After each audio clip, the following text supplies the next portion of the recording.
Welcome to our webinar today, 5 steps to a profit boosting digital PR strategy. 5 steps to a profit boosting digital PR strategy. If this is your first time joining a webinar hosted by LOCALiQ, again, welcome. We are a multi-channel digital marketing agency that specializes in local marketing.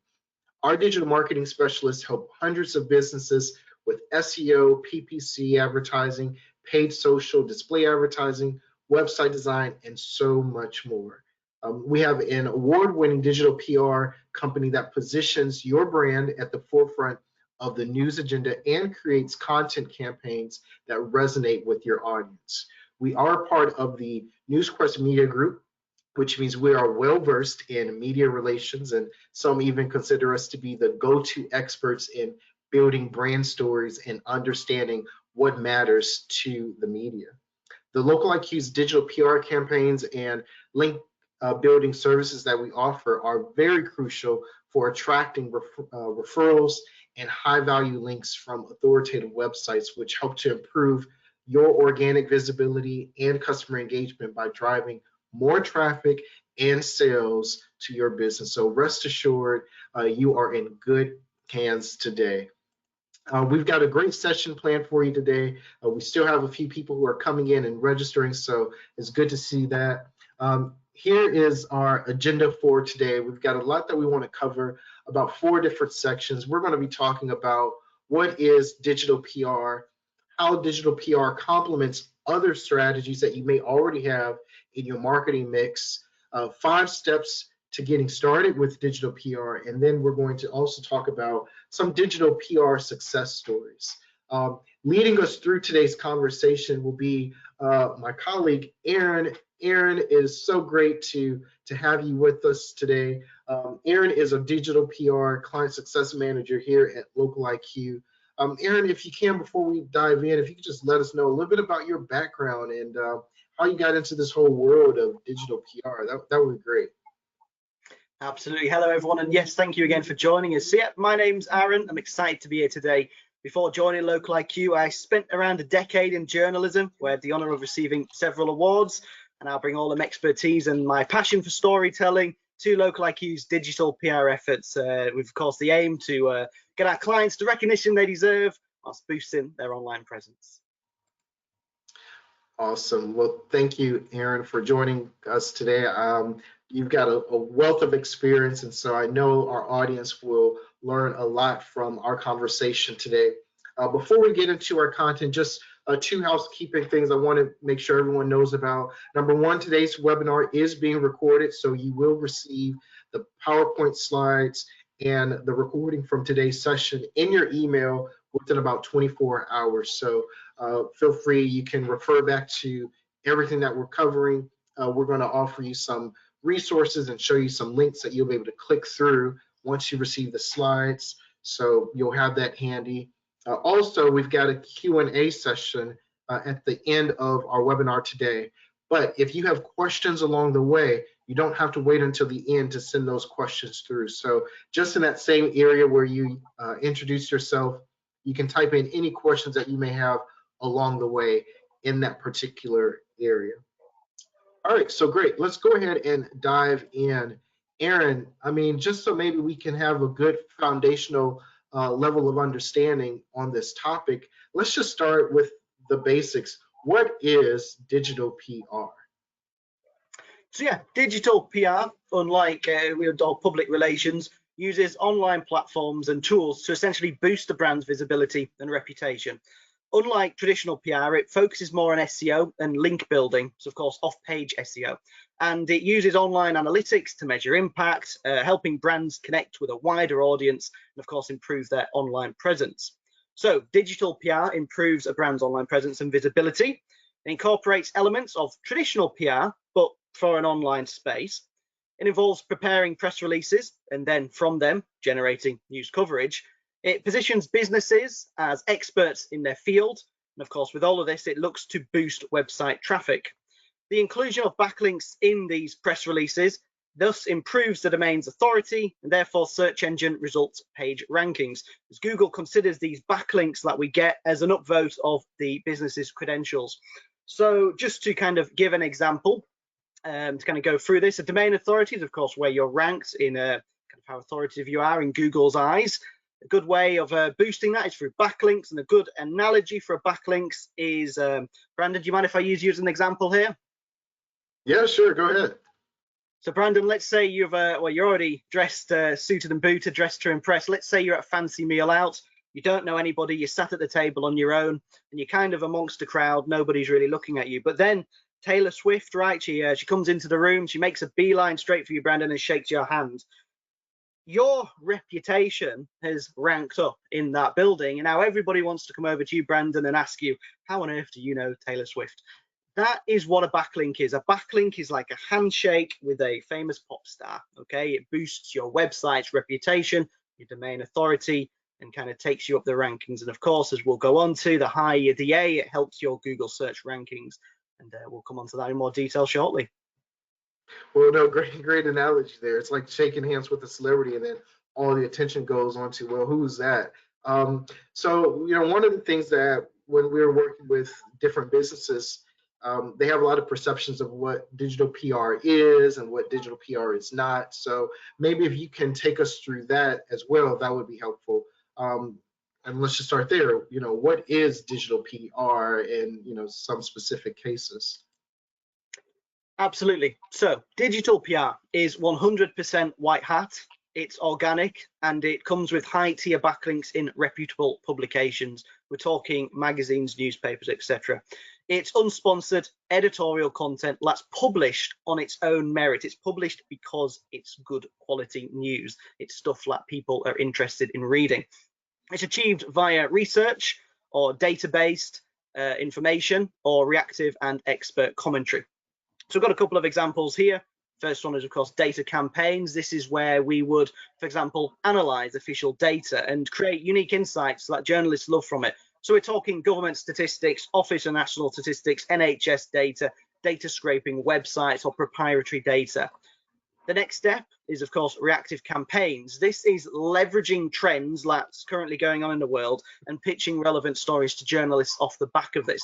This is, again, Google Trends or Twitter or X Trends or world and entertainment events. So it's what's going on in the world right now. The final piece of the puzzle is expert commentary. This is essentially painting you, the client, as the expert in your field, providing tips or insights or knowledge or opinion on kind of hot topics going on at the minute, whether that's reacting, as we've said, to something, or creating a unique story from your experiences.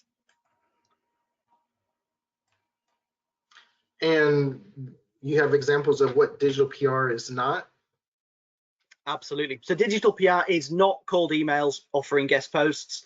It's not buying backlinks or exchanging backlinks. That's, of course, a violation of Google's rules. It's not partnering with low quality sites, which may damage your brand. It's absolutely not leaving spam comments on blogs and social media, and it's not sponsored content either. So there's a few examples here which you may have seen in your own inboxes of people trying to go along this way. This is what digital PR is not. We do it completely authentic, cards on the table, transparent, white hat methods.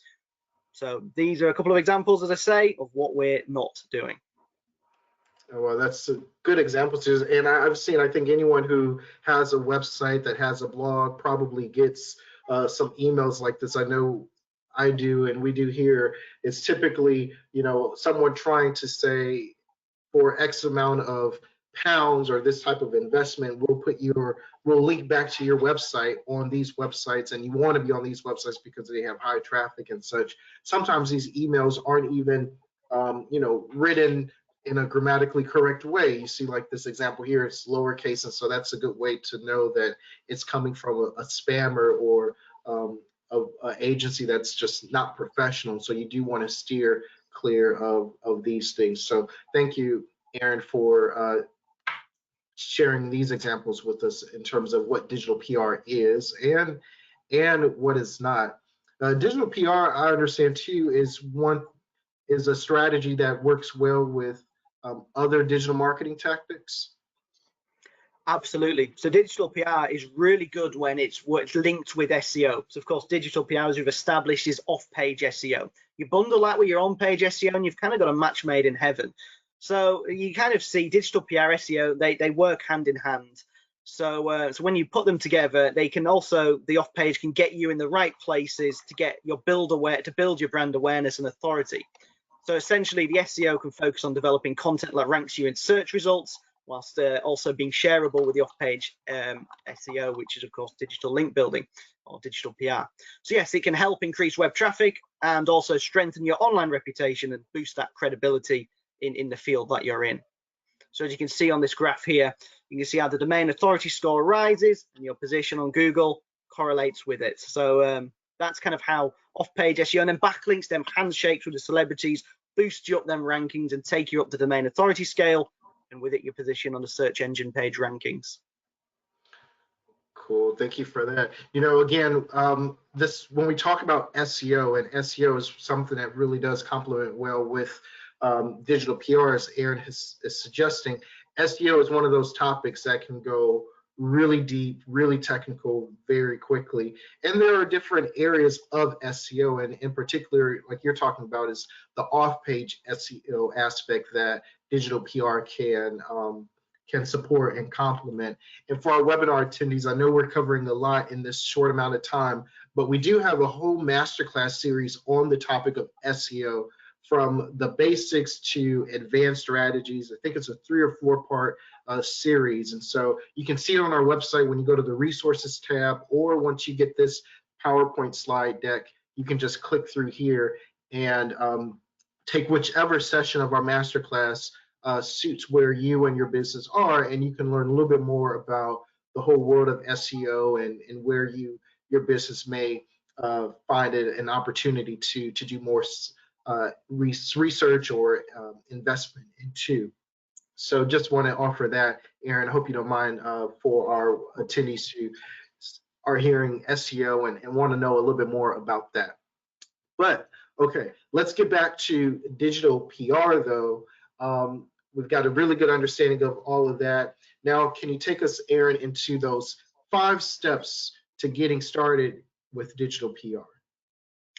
Absolutely. So the first step is you want to identify your target audience and the objectives. What do you want to do with your campaign? So define the clear objectives here.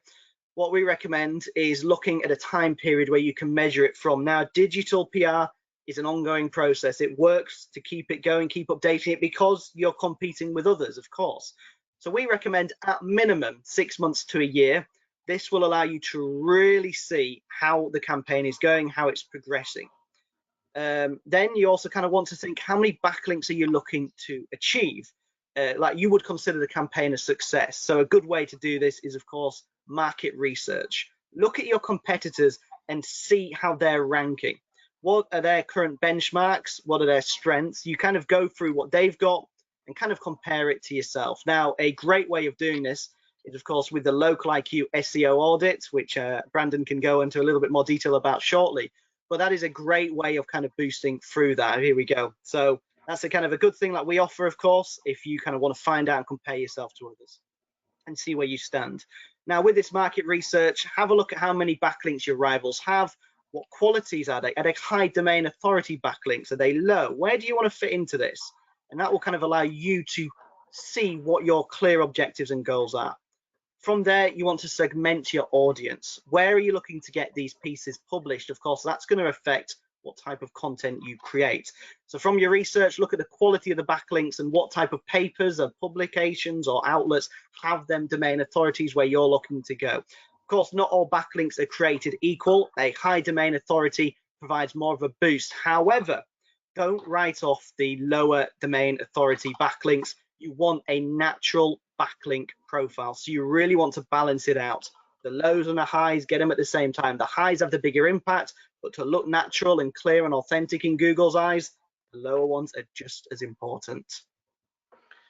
Cool. Yeah, I appreciate that, Aaron. I like how you mentioned, you should define the very clear objectives, and you've got some different examples here of the objectives that you have on the screen, whether it's the business's goal to increase their brand awareness or to, shift the public perception and of greater credibility for the business, or even highlight different changes within the business as well. And I think it's important, like you mentioned, to have an idea of the time frame as well, as terms of how long you're going to be implementing the strategy for, and that gives you an idea as to how frequently you need to come back to the drawing board to evaluate the strategy, because you don't just want to implement something day one, then come back 1 week later, and if you don't see the results you want, change everything. Some of these things do take time to implement. So I appreciate how you're suggesting on the upfront, 6 months to a year is a really good time frame to apply with this type of strategy. Absolutely. It's as they say, failing to prepare is preparing to fail.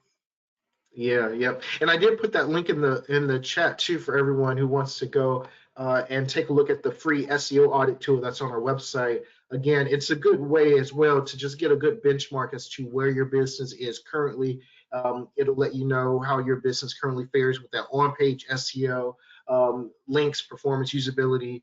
If you just go and type in your website address, now you'll probably even get a good report by the time we are towards the end of this webinar. So that's a good action item to take away. All right, good deal. So that's number one, identify your target audience and objectives. What else do you have for us, Aaron? So step 2 is, of course, getting that compelling story angle and content ideas. So you want to understand your brand narrative.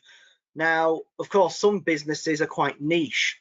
That's, of course, the field you operate in. So the way I like to think of it is, if we borrow another analogy, promise this one doesn't have Taylor Swift in it. Think of it as like a tree, okay? So your business is a tree trunk and you've got your branches coming out of it. That is the way I like to look at it. Say you've got tourism business, right? Okay, you can focus on tourism news. Let's branch out. Why don't we look at the cleanest beaches in the country? Why don't we look at the most popular destinations in the UK? Why don't we look at the places with the most pet-friendly holidays? Why don't we look at the places that search for romantic holidays the most, or hiking holidays? You can then look at maybe Office of National Statistics data. So you can perhaps go down the route of how much money is being put into the country from tourism, public transport, busiest roads. There's lots of ways you can kind of branch out, and not just from there too, but look at it from a personal perspective. Look at your business's USPs and your own personal ethos and goals in life. What makes you get up in the morning and what made you start this business? Go down them routes as well. It's very wise to cast a wide net, because, of course, the wider the net, the more chance of you getting picked up in different publications. Another good way through this, of course, is identifying newsworthy topics. There's different ways here, but a good way is called newsjacking. It's almost hijacking and you're taking the news. So if you can see in this graph here, you've got the breaking news right at the bottom. You jump in here and newsjacking. So the journalists, when they run a story, they want it to keep on going because it's still in the public interest. But sometimes news slows down. So how are you going to keep this interesting for people when there's no new news? So they look for another angle. So that's where you can newsjack. You can jump in with, as we've discussed, an expert opinion. Maybe there's been a change in Twitter trends. Maybe something's broken and kind of gone viral there. Maybe there's been an increase in Google searches. Maybe it's been a sunny week and there's been a rise in searches for after sun. You kind of go down them routes. So, of course, the journalists scramble for the info. You provide it ready for them. Public excitement grows. You hit the peak and then it slowly peters off into old news. However, sometimes it does go back up again, maybe a week on from, a year on from, a month on from. You can still kind of find the ways here. So look what's important to the public. Elections is the big one right now. Cost of living crisis, the royal family. And it doesn't have to be news, hard news. It can be something as simple as Britain's Got Talent. What's going on in the sphere of entertainment.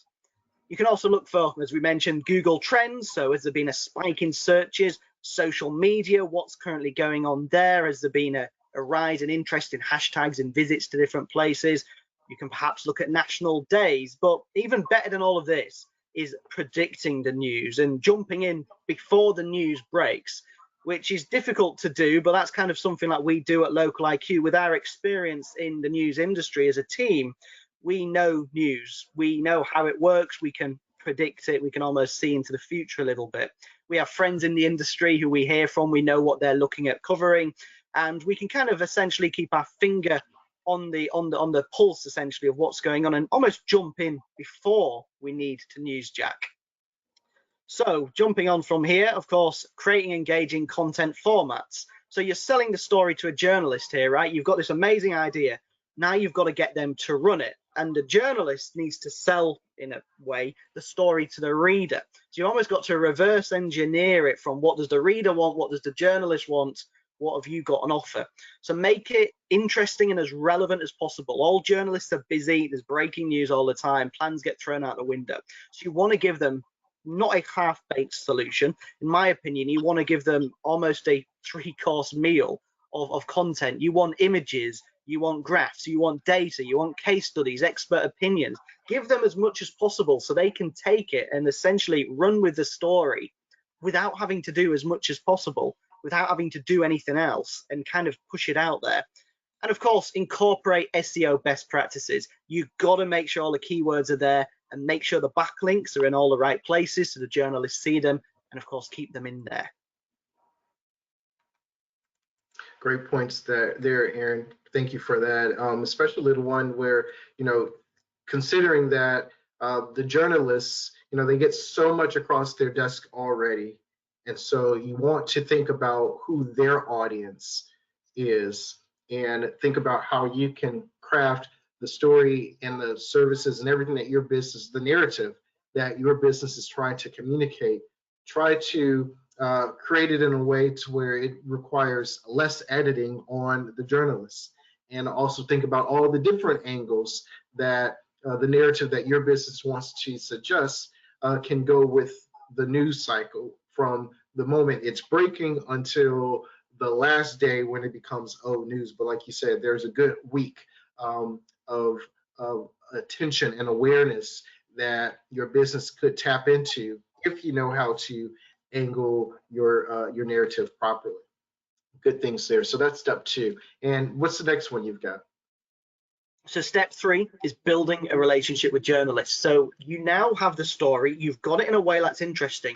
You've now got to pick the right people to send it to. There's no point sending a story about pets to a journalist who writes about Hollywood movies. You've got to find the right people. So research and target strategically to improve your chances of being picked up. So pick out the best people who cover the best stories, and then choose your journalists wisely. From there, engage authentically. Half the battle is getting a journalist to run a story. So send them a very genuine and open email to say, look, we've got this amazing research, we've got these figures, this data, these graphs. Would you be interested in running it? Another good way is to phone them. The good old, give them a buzz, give them a call, see if you can Teams call them. It's all about building that rapport and finding out what the journalist wants and kind of essentially building up your interest in them and their interest in you. So like a certain journalist will never run a story without a picture. So next time to send them one. It's all about learning and building up them relationships. Another good point of this as well is sometimes the journalists won't include the backlink. Perhaps they've missed it. Perhaps they don't know the value of why it's in there for your client. So again, building up them strong relationships, and this is something that takes time, allows you to then be able to call a journalist and openly say, can you please include that in? That is something that my client's very interested in, and almost an exchange for the data. Can you please include the backlink? And again, when you've got that relationship and that rapport, journalists are very open to helping you out because you're helping them out too. So again, you can work on stories together, find out what they want, and sometimes they'll even come to you with asking if you've got something, a client that they can speak to. And again, they're then doing half of your job because you've built up that relationship with them to keep it craft it going. Another good shout from this is, of course, offering exclusive content opportunities. Once you build a good rapport, why not offer a journalist an exclusive? Journalists love them. It's the bread and butter of the world of news if you've got an exclusive. So say, we'll give you a timed release on this, you push it out, break the embargo, and then of course others will pick it up. You're not going to cut any journalists off because they understand, like if a story is being covered in the BBC and it's a huge story, ITV are not going to ignore it because their listeners or their viewers will still want to hear the news. So don't be afraid of looking for exclusives. Another good step is, of course, implementing monitoring and measurement techniques and tools. You want to find out how well you're doing. If you don't know how well you're doing, you can't, as we've said, benchmark and plan around it. So set key performance indicators, as we say, the time and the backlinks you're looking to achieve. Utilize monitoring tools. There are lots of different systems out there. Personally, we feel as a team the best way is actually manually. A lot of these do occasionally miss things out. There's so many newspapers and so many blogs, etc. So we do it manually, searching for keywords using Boolean terms on Google. Analyze the data and insights, see what returns you've got, your ROI, and then again, iterate and optimize. Okay, this campaign got picked up. How can I tweak it? What did the journalist say? Where can we take from it? Can we run a similar story next month? If the story did amazing, why not tweak the campaign again and perhaps provide a different angle? It's again keeping that news fresh and ongoing. Yeah, so many great points there, Aaron. And even with in step 3, you mentioned exclusive content opportunities. You know, there, even if it's just giving the journalist the opportunity to report on it first, you know, and then sometime in between that first reporting and then it goes to the other journalists, they appreciate that. And here you mentioned monitoring tools, but yeah, there is a lot of manual tracking that when you implement this strategy, you know, kind of requires, because you're having to follow back up with all the journalists or all the news channels that you reached out to, trying to track down to see if your article or press release was published or included. And then to the point that you mentioned in the previous step, then making sure that the backlink was actually linked to your website, because that is something that happens where they'll pick up a story about your business, but they won't necessarily know or remember that, oh, they have a website that I can link back to or incorporate some other elements of social channels and such. So it's good, like you mentioned, to be able to have that rapport to where you can pick up the phone and call them and make that ask, which sometimes is an additional step for them to do, right? For this busy journalist to do. But if you've got that good relationship, they'll say, not a problem, and they'll get that link added, and then it'll help you in what you're trying to achieve with your digital PR strategy, right?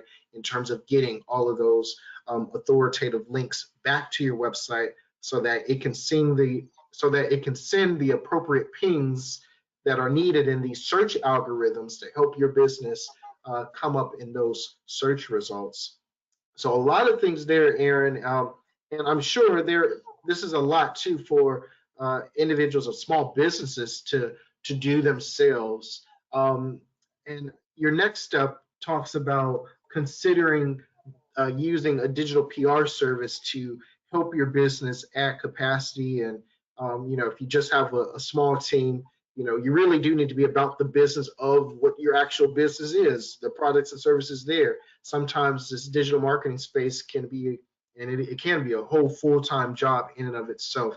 So for the attendees who are, you know, considering implementing a digital PR strategy, can you talk about the things that they should be on the lookout for, things they should be aware of, you know, when they may reach out to a professional agency or professionals in general to support them in implementing this digital PR strategy? Absolutely. So one of the main ones to keep an eye out for is backlink resellers. Google's very clear that purchasing a backlink to boost your site's search rankings is a violation of their rules. If you get caught, you might face penalties. So keep an eye of any backlink resellers, and the same goes for anybody who offers a guaranteed number of backlinks. There's a chance that they could essentially be middlemaning perhaps to get to them backlink resellers. What you want to look for, again, as we mentioned, natural backlink profiles, a good range of low domain authority and high domain authority to get that balance, to show Google that everything you're doing is completely authentic. You want to look for agencies that have existing relationships with journalists. As we mentioned, and Brandon highlighted there, how crucial it is to be in a good relationship with the journalists, from idea conception to getting it in their papers to, again, sometimes chasing the backlink. And finally, of course, competitive pricing. You always want the best bang for your buck. Good points there, Aaron. So, you know, before we move into this next section, quickly talking about some case studies, let's do a recap because you have shared a lot of great points for us here. So here are the 5 steps to a profit boosting digital PR strategy. Number 1, to run a successful backlink campaign, start by figuring out who your target audience is and setting clear goals. Think about what your business wants to achieve and give yourself a time frame, like 6 months to a year, to see how it goes. You want to do some market research to decide how many backlinks you need, and you can use tools like the LOCALiQ SEO audit to help you understand where you stand compared to your competitors. And then from there, you want to break down your audience based on where you want your content to be published and make sure you're aiming for a mix of high as well as low authority backlinks so that you can have a natural profile. Next, you want to come up with compelling story angles. So here, understand your brand's unique selling points and keep an eye on trending topics and news. You can use tools like Google Trends. You can work with industry insiders to predict almost breaking news and create engaging formats like images, graphs, and case studies, ones that readers tend to engage with the most. And then you also don't want to forget to incorporate SEO best practices to ensure that your backlinks are effective. Number 3, we talked about building relationships with journalists and how that is key. So you want to do your homework to find the right journalists for your stories. You want to reach out authentically via phone and email and personalize your outreach. You can even offer exclusive content to journalists you build up a rapport with, and follow up. Don't forget to follow up. That is so important to make sure that the backlinks are actually included in those content pieces that they're publishing. Number 4, set up monitoring and measurement tools to track your progress. Here, you want to refer back to those objectives that you started in step 1. You want to define key performance indicators or KPIs and use a mix of monitoring tools that will allow you to track the progress. And you can use those tools, but also don't discount the manual check and the manual follow-ups that you may have to do. And then you want to be able to use that information to tweak your strategy as you need it. So iterate and optimize along the way. And then the 5th and final step to profit boosting digital PR strategy that we talked about is making sure that you steer clear of buying backlinks, because this can make your business penalized by Google and other search engines and algorithms. Instead, you want to focus on creating a natural backlink profile by building genuine relationships. And so you may want to consider a digital PR service when you're doing that. Make sure that you prioritize quality over quantity in your backlinks, and definitely look for some competitive pricing. So those are 5 steps to a profit boosting digital PR strategy. And Aaron, you and the team have been at this for quite some time now and have been able to come across some pretty good success stories in working with clients who are implementing a digital PR strategy. Very quickly, in the next 5 minutes or so, can you take us through a couple that you've seen? And also, I just want to say to our webinar attendees, feel free to begin to submit your questions as well for our Q&A segment coming up. But Aaron? Absolutely. So the first one we're going to talk about is a London health clinic. So as we can see here, they in their campaign we achieved 11 backlinks. The 94 DA, domain authority, was the highest we achieved, and our average was 69. So it's a very positive campaign. What we did here was the tragic news was announced with Kate Middleton's cancer diagnosis, and of course the world of news was covering it very substantially. As we mentioned earlier, the story was still ongoing despite the announcement being made. So we wanted to go on in more detail and find out, had there been a rise in people searching for cancer symptoms and abdominal surgery, the procedure which found the diagnosis. So from here, we saw a 65% rise in searches. We wrote that up as a story, and we pushed that out to journalists specifically chosen that covered the royal family and or health and well-being journalism, or cancer stories, or even science. Huge pickup. As you can see, the Daily Mail Online took it up. In fact, that was their US brand. It's worth pointing out as well that domain authority from high websites, they don't all have to be UK based, they can come from elsewhere. So you can see a few days later, this story gets huge progress. Then a month later, as we said, the anniversaries of a story are also very strong.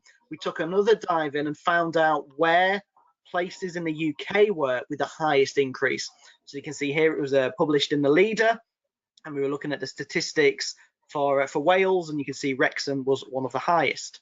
So that's one example which achieved great success, and it was all to do with finding a current news trend and knowing that readers and by proxy journalists were very interested in running it. The second example is from an e-commerce website. Again, this was a slightly different method here. So we had a very interesting talk with one of the main people in the company, and she actually shared her story about menopause and the effect it had on her life. From this, we created a campaign which achieved 7 backlinks, a high DA of 94, the highest, and an 82 average domain authority across all of them.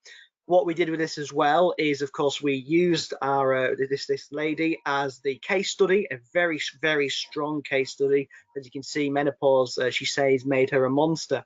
And from there, using our journalist experiences and knowledge of what the industry is interested in, we did what's called a freedom of information request, which is an email or a letter which we sent out to every single hospital across the UK.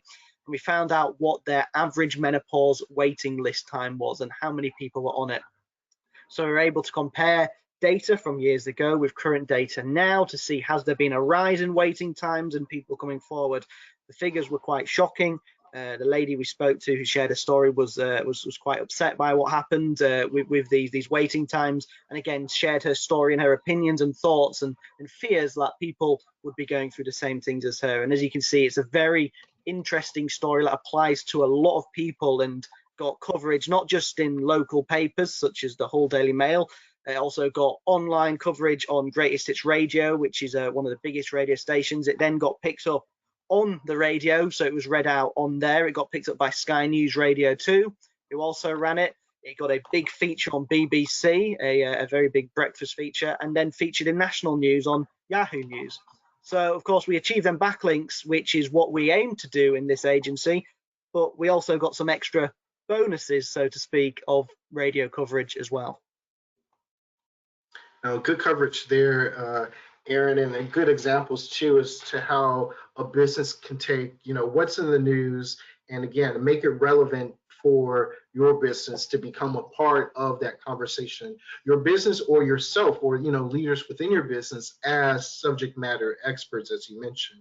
And also, as you see, you got some pretty good high as well as average domain authority or authoritative type websites, which is again really important, which goes back to one of the graphs that you showed us earlier in the presentation, where the more link backs to your website from websites that have a higher domain authority, the more likely you are to rank higher in the search engine result pages themselves. And that's the whole name and purpose of this whole concept too, is to try to, one of the purposes and reasons is to try to come up higher in those search results, page 1 as opposed to page 5, because people don't typically tend to click beyond page 1, page 2 to find the results and the help that they're looking for. So good examples there. So we're nearing the end of the session today. Q&A is coming up next, but if you have a question, feel free to put them in the chat in the Q&A area. We've got some questions coming in. Those are good to see, and we'll answer those in just a second. But just as a quick recap, here's what we discussed today. Aaron has been very gracious with his time and helping us understand what digital PR is, what it's not, and good examples of both of those scenarios. We've talked about how digital PR complements other strategies, most notably SEO, more specifically your off-page SEO strategies. Digital PR and off-page SEO go hand in hand together. And then Aaron shared with us the 5 steps to getting started with digital PR. And so hopefully those were very easy to understand and very digestible, along with some of the success stories. Remember, the recording for today's webinar is on its way. You'll receive it within 24 hours. And we always like to make our webinars easy to follow and very actionable. So if there's just one thing your business could do today to get the ball rolling, here's what I would encourage you to do. I'm going to put the link in the chat. And on our website, we have the LOCALiQ SEO website audit. Remember, digital PR and SEO go hand in hand together. And so this is a free tool that provides an extensive review of the most critical ranking search engine factors that your website has. So it's going to give you how your website fares when it comes to on-page SEO, links, performance, usability, social, all those things and a lot more. So it's a great free tool that you can use, and it'll give you some actionable tips and steps that you and your business can begin to implement today. So the link is in the chat. I encourage you to just go there, pop in your website address, and you'll get the results in just about real time. Okay, so with that said, we've got a couple of questions here, Aaron, in just the last couple of minutes. One of the questions came through from Lindsay, and Lindsay is asking, how do I ask for legitimate links in the right way? Also, should she get rid of old backlinks that may have been set up or not directly linked to her website? So can you give her some direction as to what she should do? Absolutely, and it's a great question, Lindsay. Thank you very much. So yeah, in regards to getting the links the right way, reach out to journalists, first via email, and possibly on the phone, and of course build up that rapport so it becomes as natural and engaging and efficient as possible. Now, in regards to other backlinks, you shouldn't necessarily get rid of them. That's not always necessary. Google, as we've said, may put less weighting on them because of the domain authority, but that's not a huge concern. The only time you should really tackle all backlinks is if you've received a manual action within Google Search Console for what it calls unnatural links. Essentially, this is Google telling you they believe the backlinks for your site has contained paid for backlinks, which of course we've said is against their guide. So what we would essentially do in this case is you'd look to comb through these and disavow them.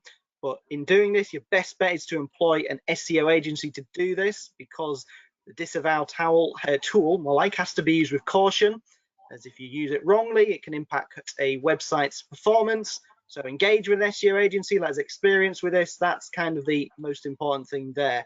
So as a whole, not really a huge need unless you've got that specific message coming through. Awesome, thank you for that. And we've got a question from Angie, who asks, can you just give examples of backlinks again so that I understand that concept? And Aaron, I'll give you an opportunity to do that, but also, Angie, I'll put in the link in the chat.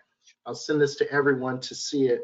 On our website, we have a blog that talks about what a backlink is and how to gain them and how they can help you improve your SEO as well. So hopefully that link is helpful.